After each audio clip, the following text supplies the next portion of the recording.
Quand vous imaginez quelqu'un de mentalement fort, à quoi pensez-vous? Bruyant? Audacieux? Peut-être même un peu intimidant?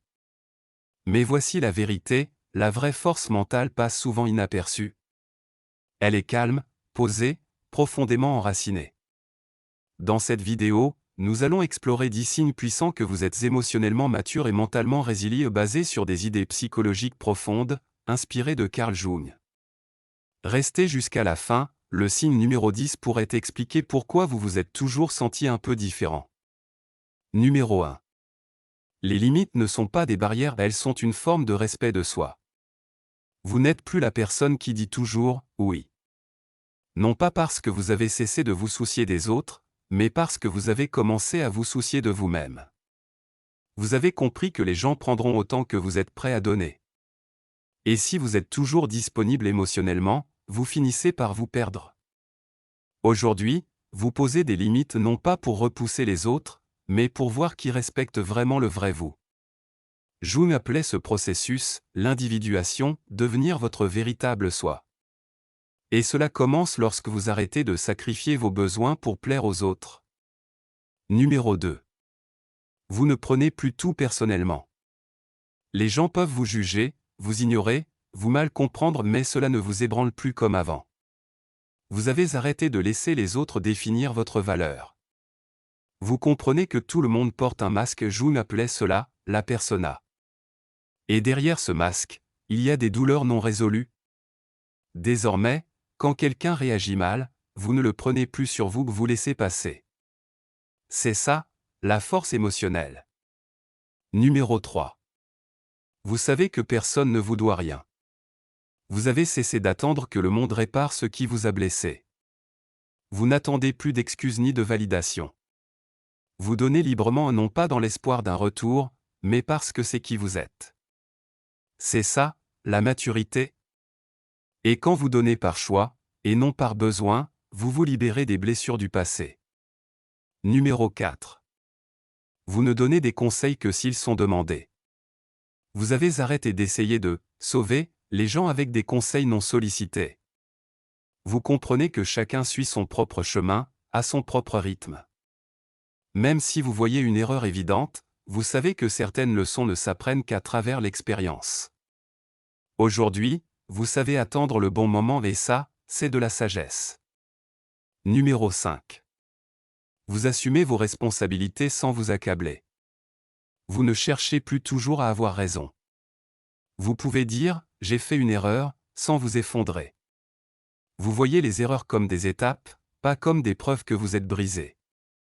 Jung pensait que nous avons tous un côté caché et une ombre. Assumer ses actes, c'est éclairer cette ombre pour grandir. Vous assumez votre part, mais vous ne portez plus ce qui ne vous appartient pas. Cet équilibre est rare et puissant. Numéro 6. Vous êtes honnête, pas juste gentil. Celui-ci peut faire mal au début. On nous a appris à être aimé en étant gentil, en ne dérangeant personne. Mais vous avez compris que si vous devez cacher qui vous êtes pour être accepté, alors ce n'est pas vraiment vous qu'on aime. Aujourd'hui, vous êtes d'accord avec le fait d'être mal compris. Vous préférez être vrai que d'être aimé pour une fausse version de vous-même.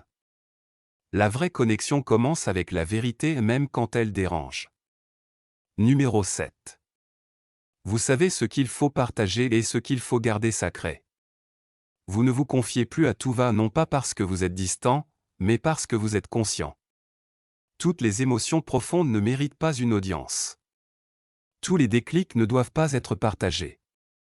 Vous avez connu ce regret après vous être ouvert trop vite. Aujourd'hui, vous protégez votre monde intérieur. Vous parlez quand cela crée un lien, pas pour chercher l'approbation. Parfois, le silence est la forme ultime de respect de soi. Numéro 8. Vous pouvez ressentir des émotions opposées et c'est tout à fait normal. Vous avez dépassé la pensée en noir et blanc. Vous pouvez être heureux et triste. Aimer quelqu'un et quand même partir. Vous pouvez avoir de l'empathie et protéger vos limites. C'est cela, la vraie maturité émotionnelle et la capacité de vivre les contradictions de la vie sans s'effondrer. Carl Jung appelait cela « tenir la tension des opposés », un élément clé de la croissance personnelle. Numéro 9. Vous voyez les schémas, pas seulement les gens. Vous avez développé une sorte de radar intérieur. Au lieu de réagir, vous observez. Vous remarquez vos propres déclencheurs. Vous voyez les boucles émotionnelles chez les autres. Et surtout, vous cessez de jouer les rôles qu'on attendait de vous. Cette conscience vous libère. Quand vous arrêtez de jouer un rôle, vous commencez à écrire votre propre histoire. Numéro 10. Vous devenez la personne que vous étiez censé être. C'est le changement le plus profond et le plus irréversible. Un jour, vous vous êtes regardé et vous vous êtes dit : ce n'est pas moi. C'est celui que je suis devenu pour survivre. Alors vous avez commencé à désapprendre. Vous avez enlevé les couches attentes, peurs, identités imposées. Et en dessous, vous avez retrouvé quelqu'un que vous n'aviez pas vu depuis longtemps, votre vrai vous. Ce soi-là ne cherche pas l'approbation. Il cherche la plénitude. Et une fois que vous touchez cette vérité, plus rien ne peut vraiment vous ébranler de l'extérieur. Si l'un de ces signes vous a parlé pas juste mentalement, mais profondément, alors vous ne faites pas que grandir, vous vous transformez. Et oui, cela peut être solitaire. Mais vous n'êtes pas seul. Une révolution silencieuse est en cours. Des gens partout dans le monde s'éveillent tout comme vous. Partagez votre ressenti en commentaire, quel signe vous a le plus touché, et pourquoi? Et si vous voulez plus de contenu pour rester aligné, authentique et éveillé, abonnez-vous. C'est le chemin du retour vers soi. Et vous n'avez pas à le faire seul.